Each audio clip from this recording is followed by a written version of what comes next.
اعوذ باللہ من الشیطان الرجیم بسم اللہ الرحمن الرحیم الحمد للہ رب العالمین والصلاة والسلام علی سید المرسلین وآلہ الطیبین الطاہرین المعصومین المظلومین۔ ایدان محترم، امید کرتا ہوں کہ آپ خیریت سے ہوں گے اور اللہ رب العالمین سے دعا گو ہوں کہ اللہ رب العالمین بحق محمد و آل محمد علیہ السلام آپ تمام مومنین کو خوشحال و آباد رکھے اور آپ کی تمام نیک حاجات کو اپنی بارگاہ میں قبول فرمائے۔ ہمارے مولا و آقا امام مہدی علیہ الصلوۃ والسلام کا جلد از جلد ظہور فرمائے۔ ایدان محترم، درس قرآن میں سورہ بقرہ جاری ہے، اور اس سے پہلے جو درس گزرا ہم پہنچے تھے سورہ بقرہ کی آیت نمبر 27 تک کہ جس میں اللہ رب العالمین اپنے کلام کی حقانیت و عظمت کو بیان فرما رہا ہے، اور یہ کہہ رہا ہے کہ اگر تمہیں میرے قرآن کے اندر اگر کوئی شک ہے تو اس میں موجود ایک سورہ کی مثل تم بھی بنا لاؤ، اور جسے اپنا مددگار بنانا چاہتے ہو بنا لو اگر تم سچے ہو۔ اس کے بعد اللہ رب العالمین نے مومنین کو جنت کی بشارت دی، جنت کے اوصاف کا ذکر کیا اور اس عہد کا ذکر کیا اور رشتے کا ذکر کیا کہ جسے اللہ رب العالمین نے جوڑے رکھنے کا حکم دیا ہے، اور جو اس رشتے کو توڑ دیتا ہے وہ خسارے میں ہے۔ یہ رشتہ جسے اللہ نے جوڑے رکھنے کا حکم دیا ہے، یہ رشتہ ولایت محمد و آل محمد علیہ السلام کا رشتہ ہے۔ اب آگے اللہ رب العالمین سورہ بقرہ آیت نمبر 28 میں، جو کہ آج کے ہمارے درس کی پہلی آیت ہے، فرماتا ہے بسم اللہ الرحمن الرحیم کیف تکفرون باللہ وکنتم امواتا فاحیاکم ثم یمیتکم ثم یحییکم ثم الیہ ترجعون۔ اور آخر تم لوگ کس طرح اللہ کا انکار کر سکتے ہو کہ تم بے جان تھے تو اللہ نے تمہیں زندگی بخشی اور پھر موت بھی دے گا اور پھر دوبارہ زندہ کرے گا اور پھر تم اسی کی طرف دوبارہ لوٹائے جاؤ گے۔ ایذان محترم، جہاں اللہ رب العالمین نے گزشتہ آیتوں میں نعمتوں کا ذکر کیا، اب اللہ رب العالمین اس چیز کی طرف اشارہ کر رہا ہے، اس نقطے کی طرف اشارہ کر رہا ہے کہ جس کا انکار دنیا کا کوئی انسان نہیں کر سکتا۔ یعنی موت ایسی چیز ہے کہ دنیا کا کوئی بھی انسان اس کا انکار نہیں کر سکتا۔ اللہ رب العالمین اس آیت کے اندر فرما رہا ہے کہ کیف تکفرون باللہ، کہ تم اللہ کا انکار کیسے کر سکتے ہو کہ تم بے جان تھے، وکنتم امواتا فاحیاکم، پھر اس نے تمہیں زندگی بخشی، ثم یمیتکم، پھر تمہیں موت دے گا، پھر تمہیں زندہ کرے گا، ثم الیہ ترجعون، اور تمہیں دوبارہ اسی کی طرف لوٹ کر جانا ہے۔ یعنی انسان جو پتھر اور لکڑی کی مانند تھے، جس طرح پتھر بے جان ہوتا ہے، لکڑی بے جان ہوتی ہے، اللہ رب العالمین نے انسان کو وجود بخشا، اللہ رب العالمین نے اسے اعضاء و جوارح عطا کی، اسے زندگی کا لباس پہنایا، پھر وہ ایک ہستی کا مالک ہوا۔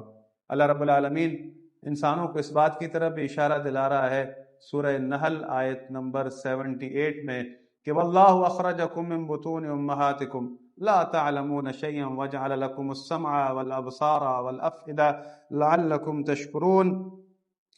کہ اللہ ہی ہے جو تم کو تمہاری ماؤں کے شکم سے پیدا کرتا ہے، تم کچھ نہیں جانتے تھے، اور اس نے تم کو کان، آنکھیں اور دل، اس کے علاوہ اعضاء بخشے تاکہ تم شکر کرو۔ انسان کو اللہ رب العالمین نے ماؤں کے بطن سے خارج کیا، پھر انہیں اعضاء و جوارح بخشے، سننے اور دیکھنے کی صلاحیت بخشی تاکہ انسان شکر کرے کہ وہی اس کا خالق ہے، اسی نے اس کو دنیا میں بھیجا ہے، اسی نے وجود بخشا ہے، وہی دوبارہ اپنی بارگاہ میں لوٹائے گا۔ اس آیت کے اندر اللہ رب العالمین اپنے وجود کے اس بات کو پیش کر رہا ہے کہ اس آیت کے ذریعے سے کہ یہ ایسا معاملہ ہے کہ تم اس کا انکار نہیں کر سکتے اور مجھ اللہ کے اللہ ہونے کا انکار نہیں کر سکتے، کیونکہ تمام تر یہ دینے والا میں ہی ہوں، میں نے ہی تمہیں حیات دی ہے اور میں ہی تمہیں موت دوں گا اور تم میری طرف ہی لوٹ کر آؤ گے۔ یعنی تمہارے لیے کوئی ایسی جگہ نہیں ہے کہ تم اللہ سے راہ فرار اختیار کر سکو، تو بجائے اس کے کہ اللہ کی مخالفت کرو، در حقیقت اللہ کے راہ پر چل پڑو اور اللہ کی باتوں کو مان لو، اور اس بات کو سمجھ جاؤ کہ ہمیں ہستی وجود بخشنے والی ذات اگر کوئی ہے تو وہ اللہ کی ہے، اسی نے ہمیں اعضاء و جوارح بخشے ہیں، اب ہمارے پاس اس کا انکار کرنے کی کوئی گنجائش نہیں ہے۔ ایذان محترم، اس کے بعد پھر اللہ رب العالمین سورہ بقرہ آیت نمبر 29 میں فرماتا ہے هو الذي خلق لكم ما في الارض جميعا ثم استوى الى السماء فسواهن سبع سماوات وهو بكل شيء عليم۔ وہ اللہ ہی ہے جس نے زمین کی تمام چیزوں کو خلق کیا تم لوگوں کے لیے ہی، اور اس کے بعد اس نے آسمان کا رخ کیا تو 7 مستحکم آسمان بنا دیے، اور وہ ہر چیز کا جاننے والا ہے، ہر شے کا جاننے والا ہے۔ ایذان محترم، اس آیت کے اندر اللہ رب العالمین فرماتا ہے هو الذی خلق لکم ما فی الارض جمیعا، وہ اللہ ہی ہے کہ جس نے تمام دنیا کی چیزوں کو خلق کیا تمہارے لیے، اور پھر آسمان کی طرف رخ کیا اور 7 آسمان بنا دیے، اور وہ تمام چیزوں کا جاننے والا ہے۔ در حقیقت اس آیت کے اندر اللہ رب العالمین یہ بیان فرما رہا ہے، کیونکہ یہ تسلسل ہے گزشتہ آیتوں کا، کہ ہم نے آپ کے سامنے اس چیز کو واضح کیا تھا کہ اللہ رب العالمین نے انسانوں کو عزت بخشی، ان پر کرم کیا، خشکی میں بھی اور سمندر میں بھی اللہ نے انسانوں کے لیے راستے بنائے، انسانوں کے لیے جانوروں کو خلق کیا، جینے کے تمام وسیلے اللہ رب العالمین نے انسانوں کے لیے بنائے۔ پھر اللہ رب العالمین اس کی طرف توجہ دلا رہا ہے کہ ہر چیز جو دنیا کے اندر موجود ہے میں نے تمہارے لیے خلق کی ہے، میں نے 7 آسمان بنائے ہیں، یعنی در حقیقت اللہ رب العالمین توجہ دلا رہا ہے کہ یہ سارا بندوبست تمہارے لیے ہے، تو تم اللہ کی طرف رجوع کرو۔ عزیزان محترم، اس آیت کے اندر ایک چیز جو عقیدے کے حساب سے ہے میں آپ کے سامنے پیش کرنا چاہتا ہوں، کہ بعض لوگوں کا یہ عقیدہ ہے کہ کیونکہ اس میں ذکر ہے، اللہ رب العالمین یہ فرما رہا ہے کہ ثم استوى الى السماء، کہ اللہ رب العالمین نے آسمان کی طرف رخ کیا، تو استوا کا جو مفہوم ہے کچھ ڈیفرنٹ طریقے سے بیان کیا جاتا ہے، کہ بعض لوگ کہتے ہیں اس آیت کی تفسیر میں کہ الرحمن علی العرش استوى، کہ رحمان عرش پر استوار ہوا، یعنی عرش پر جا کر ٹھہرا۔ تو ہم مکتبہ اہل بیت علیہ السلام کے ماننے والوں کا یہ عقیدہ نہیں ہے، کیونکہ جب تک اللہ رب العالمین نے آسمان کو خلق نہیں کیا تھا تو کہاں ٹھہرا تھا؟ اللہ رب العالمین کن فیکون کا مالک ہے، اللہ رب العالمین ہر جگہ موجود ہے۔ تو یہاں پر یہ کہنا کہ اس سے یہ معنی لینا کہ اللہ آسمان پر جا ٹھہرا، تو یہ معنی بنتی نہیں ہے، بلکہ آیت اللہ مکارم شیرازی دام عزہ فرماتے ہیں اپنی تفسیر کے اندر، تفسیر نمونہ کے اندر، کہ استوا کے لغت میں معنی ہے احاطہ کامل، تسلط اور خلقت و تدبیر پر مکمل قدرت، یعنی در حقیقت یہ اللہ رب العالمین کا جو آسمان ہے یا زمین ہے اس پر احاطہ ہے، اس حوالے سے وہ معنی کر رہے ہیں کہ لغت میں معنی ہے استوا کے احاطہ کامل، اللہ رب العالمین ہر چیز کو جاننے والا ہے۔ اس کے بعد جو اگلا مرحلہ ہے دوسری آیت کے، اب اللہ رب العالمین ذکر کر رہا ہے اپنی جانشینی کا، اپنی خلافت کا، اور حضرت آدم کی خلقت کا ذکر کر رہا ہے۔ جو اگلی آیت ہے آیت نمبر 30، اس میں اللہ رب العالمین فرماتا ہے وَإِذْ قَالَ رَبُّكَ لِلْمَلَائِكَةِ إِنِّي جَاعِلٌ فِي الْأَرْضِ خَلِيفَةً قَالُوا أَتَجْعَلُ فِيهَا مَن يُفْسِدُ فِيهَا وَيَسْفِكُ الدِّمَاءَ وَنَحْنُ نُسَبِّحُ بِحَمْدِكَ وَنُقَدِّسُ لَكَ قَالَ إِنِّي أَعْلَمُ مَا لَا تَعْلَمُونَ۔ عزیزان محترم، بہت مہم آیت ہے جس میں اللہ رب العالمین زمین پر اپنے جانشین، اپنے خلیفہ کے بنانے کا ذکر کر رہا ہے۔ عزیزان محترم، اس آیت کے اندر اللہ رب العالمین نے پوری جو زمین خلق کی ہے اس پر اپنا خلیفہ، یعنی اپنا نائب جو اس نے قرار دیا، اس کا ذکر کر رہا ہے کہ فرشتوں سے کہا۔ وَإِذ جب آتا ہے اس لیے آتا ہے کہ جب یاد دہانی دلائی جاتی ہے، یعنی اللہ رب العالمین رسول اللہ صلی اللہ علیہ وآلہ وسلم سے مخاطب ہے اور انہیں یاد دلایا جا رہا ہے۔ تو وَإِذْ قَالَ رَبُّكَ لِلْمَلَائِكَةِ إِنِّي جَاعِلٌ فِي الْأَرْضِ خَلِيفَةً، اور اس وقت کو یاد کرو کہ جب تمہارے رب نے ملائکہ سے کہا کہ میں زمین پر اپنا خلیفہ بنانے جا رہا ہوں۔ قالوا اتجعل فيها من يفسد فيها ويسفك الدماء ونحن نسبح بحمدك ونقدس لك قال انی اعلم ما لا تعلمون۔ تو فرشتوں کی طرف سے یہ سوال ہوا کہ اے ہمارے اللہ، تو کسی ایسے کو اپنا خلیفہ بنانے جا رہا ہے جو زمین پر فساد کرے گا، جو خون بہائے گا، کیا ہم تیری حمد و تقدیس کے لیے کافی نہیں ہیں؟ تو بارگاہ خداوندی سے ارشاد ہوا کہ انی اعلم ما لا تعلمون، جو میں جانتا ہوں وہ تم نہیں جانتے۔ عزیزان محترم، بعض اوقات یہ کہا جاتا ہے کہ فرشتوں نے اعتراض کیا، فرشتوں نے اعتراض نہیں کیا بلکہ بطور سوال پوچھا کہ اے ہمارے اللہ، کیا تو کسی ایسے کو خلیفہ بنا رہا ہے جو فساد کرے گا، خون ریزی کرے گا؟ تو سوال یہ ہے کہ فرشتوں کو کس طرح سے پتہ چلا کہ یہ زمین پر فساد کرے گا یا خون ریزی کرے گا؟ مفسرین اس کی وجوہات لکھتے ہیں کہ پہلی جو وجہ ہے وہ یہ لکھتے ہیں کہ فرشتوں نے زمین پر دیکھا کہ جو پہلے مخلوق تھی انہوں نے زمین پر فساد کیا تھا، خون ریزی کی تھی، اس وجہ سے۔ دوسرا یہ کہ ان کے خیال میں یہ بات آئی کیونکہ زمین ایک مادی چیز ہے، اس میں جو رہتے ہیں ان میں غضب بھی ہے، ان میں شہوت بھی ہے، اور ان کے اندر کسی چیز کو حاصل کرنے کو، منصب کے حاصل کرنے کو ایک انا پرستی بھی ہے۔ تو لہذا اس فکر کی بنا پر انہوں نے یہ کہا کہ تو کسی ایسے کو خلیفہ بنا رہا ہے جو فساد کرے گا، خون بہائے گا۔ تو اللہ رب العالمین نے یہ جواب دیا کہ جو میں جانتا ہوں وہ تم نہیں جانتے، کیونکہ فرشتے یہ سمجھ رہے تھے کہ اگر اللہ کا مقصود یہ ہے کہ اس کی حمد و تقدیس کی جائے تو اس کی حمد و تقدیس کے لیے ہم فرشتے موجود ہیں، لیکن جو اللہ رب العالمین جانتا ہے وہ کوئی نہیں جانتا۔ عزیزان محترم، اس کے بعد جو دوسری آیت ہے وہ انتہائی مہم ہے کہ اللہ رب العالمین نے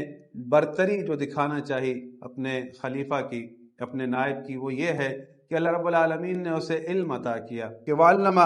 آدَمَ الْأَسْمَاءَ كُلَّهَا ثُمَّ عَرَضَهُمْ عَلَى الْمَلَائِكَةِ فَقَالَ أَنْبِئُونِي بِأَسْمَاءِ هَؤُلَاءِ إِن كُنتُمْ صَادِقِينَ۔ اور اللہ نے آدم کو سب چیزوں کے نام سکھائے، پھر ان کو فرشتوں کے سامنے کی اور فرمایا اگر تم سچے ہو تو مجھے ان کے نام بتاؤ۔ یعنی اللہ رب العالمین نے علم عطا کیا، اسماء کا علم حضرت آدم علیہ السلام کو۔ یعنی امام جعفر صادق علیہ السلام اس آیت کی تفسیر میں فرماتے ہیں، ان سے سوال ہوا تو امام نے فرمایا کہ زمین میں جو چیزیں ہیں اللہ رب العالمین نے حضرت آدم کو اس کا علم دیا، انبیاء کے اسماء سکھائے اور محمد و آل محمد علیہ السلام کے اسماء سکھائے۔ اللہ رب العالمین نے ان اسماء کی تعلیم دی حضرت آدم کو۔ اللہ نے جو تعلیم دی حضرت آدم کو تو خود دی۔ یہاں پر ایک مہم نقطہ جو سمجھنے کا ہے کہ خود تعلیم دی، نہ فرشتے کے ذریعے سے دلوائی یا کسی اور کے ذریعے سے دلوائی، بلکہ خود تعلیم دی، اسماء کا علم عطا کیا حضرت آدم علیہ السلام کو۔ علم دینے کے بعد یہ کہا کہ کیا تمہارے پاس بھی ایسا علم ہے؟ اگر ہے تو بتاؤ، اگر تم اپنی بات میں سچے ہو۔ یعنی برتری اگر کسی کو حاصل ہے، سب سے فضیلتوں میں جو سب سے بڑی فضیلت ہے وہ علم کا ہونا ہے، کیونکہ جہاں علم ہوتا ہے، جہاں آگاہی ہوتی ہے، وہاں فساد نہیں ہوتا، وہاں جھگڑا نہیں ہوتا، کیونکہ علم تمام تر چیزوں کو دور کر دیتا ہے۔ اللہ رب العالمین نے حضرت آدم علیہ السلام کو اسماء کا علم سکھایا، یعنی تعلیم دی۔ تعلیم دینے کے بعد پھر یہ کہا کہ تمہارے پاس اگر ایسا علم ہے تو تم بھی دکھاؤ۔ تو فرشتوں نے کہا کہ اے ہمارے اللہ، قالوا سبحانک لا علم لنا الا ما علمتنا انک انت العلیم الحکیم، کہ ہم تو اتنا ہی جانتے ہیں کہ جتنا تو نے ہمیں عطا کیا ہے، تیری ذات پاک ہے، تو بڑا پاک و منزہ ہے، ہم تو اتنا ہی جانتے ہیں کہ جتنا تو نے ہمیں سکھایا ہے۔ عزیزان محترم،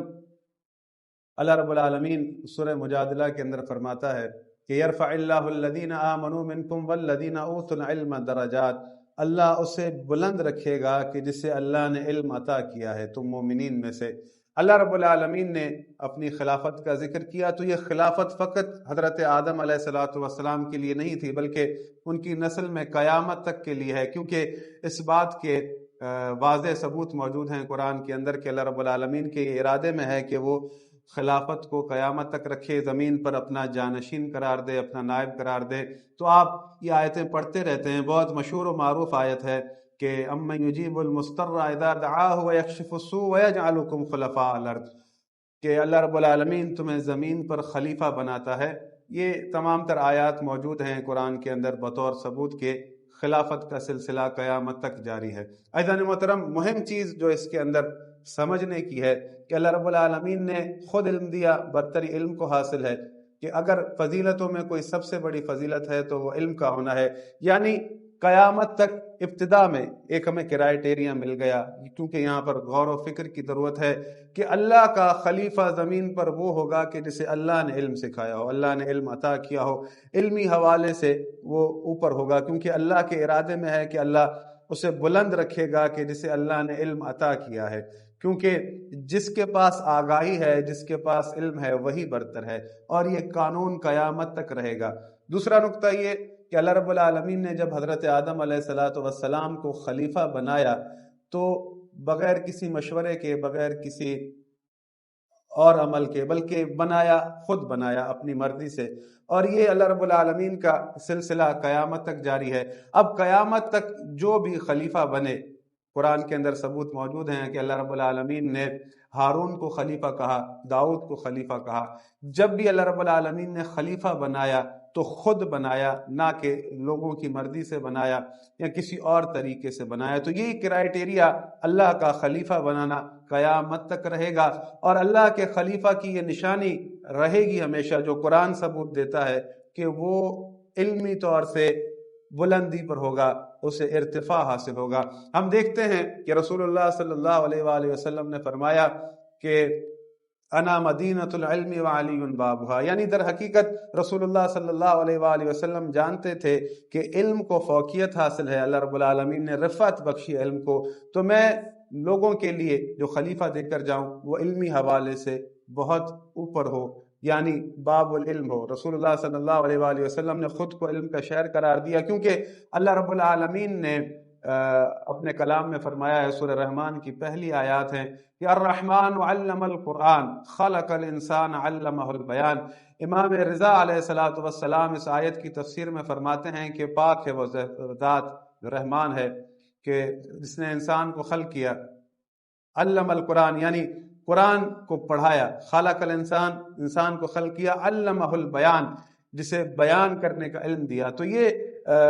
امام رضا علیہ السلام فرماتے ہیں کہ علم القرآن سے مراد رسول اللہ صلی اللہ علیہ وآلہ وسلم ہے، اور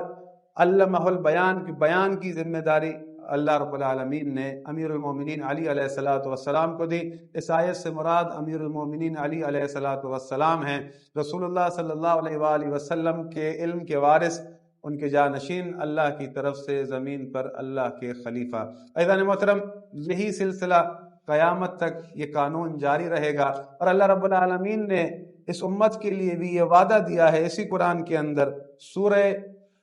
نور کے اندر آیت نمبر 55، مشہور و معروف آیت استخلاف، کہ وعد اللہ الذین آمنوا منکم وعملوا الصالحات لَيَسْتَخْلِفَنَّهُمْ فِي الْأَرْضِ كَمَا اسْتَخْلَفَ الَّذِينَ مِنْ قَبْلِهِمْ وَلَيُمَكِّنَنَّ لَهُمْ دِينَهُمُ الَّذِي ارْتَضَىٰ لَهُمْ وَلَيُبَدِّلَنَّهُمْ مِنْ بَعْدِ خَوْفِهِمْ أَمْنًا۔ عزیزان محترم، اللہ رب العالمین نے مومنین سے وعدہ کیا، وعد اللہ الذین آمنوا منکم وعملوا الصالحات، اللہ کا یہ وعدہ ہے تم مومنین میں سے جو ایمان لائے ہیں اور عمل صالح کیا ہے، یہ شرط ہے ایمان کے ساتھ عمل صالح، لَيَسْتَخْلِفَنَّهُمْ کہ تمہیں زمین پر خلیفہ بنائے، زمین پر اپنی جانشینی قرار دے، اسی طرح جس طرح اس نے گزشتہ وقتوں میں اپنے خلیفہ قرار دیے۔ تو اللہ کا قانون یہی رہا ہے کہ وہ خود خلیفہ قرار دیتا ہے۔ تو یہ اس بات کا ثبوت ہے آج بھی زمین پر لوگ خلیفۃ اللہ کے انتظار میں ہیں کہ اللہ کی طرف سے آئے گا۔ اگر زمین پر کوئی آئے گا خلیفہ جس کی وصیت رسول اللہ صلی اللہ علیہ وآلہ وسلم نے کی تھی، تو وہ امام مہدی علیہ السلام ہیں، کہ جن کی وصیت رسول اللہ صلی اللہ علیہ وآلہ وسلم خود کر کے گئے ہیں، وہ زمین پر اللہ کے خلیفہ ہوں گے۔ اس سے پہلے جہاں ہم 11 اماموں کو مانتے ہیں، ظاہری طور پر ان کے پاس حکومت نہیں تھی، لیکن وہ زمین پر اللہ کے خلیفہ تھے، کیونکہ ان کے پاس علم تھا، اللہ رب العالمین نے انہیں علم عطا کیا تھا، اور انہوں نے کبھی کسی کے پاس جا کر درس نہیں سیکھا، بلکہ ایک امام کے بعد دوسرا امام ان کے علم کا وارث بنتا تھا اور اس امامت کا وارث بنتا تھا، کیونکہ اللہ رب العالمین نے یہ جو کلام ہمارے پاس بھیجا ہے، اس کلام کا قیامت تک کوئی نہ کوئی وارث موجود ہے۔ عزیزان محترم، اس آیت کی تفسیر مزید جاری رہے گی۔ امید کرتا ہوں کہ یہ جو ہم آپ کے سامنے بیان کر رہے ہیں آپ کو چیزیں سمجھ میں آ رہی ہوں گی۔ اگر کوئی مشکل ہے تو کمنٹ میں ضرور بتائیے گا کہ ہم مزید کس طرح سے اسے بہتر کر سکتے ہیں۔ والسلام علیکم ورحمۃ اللہ وبرکاتہ۔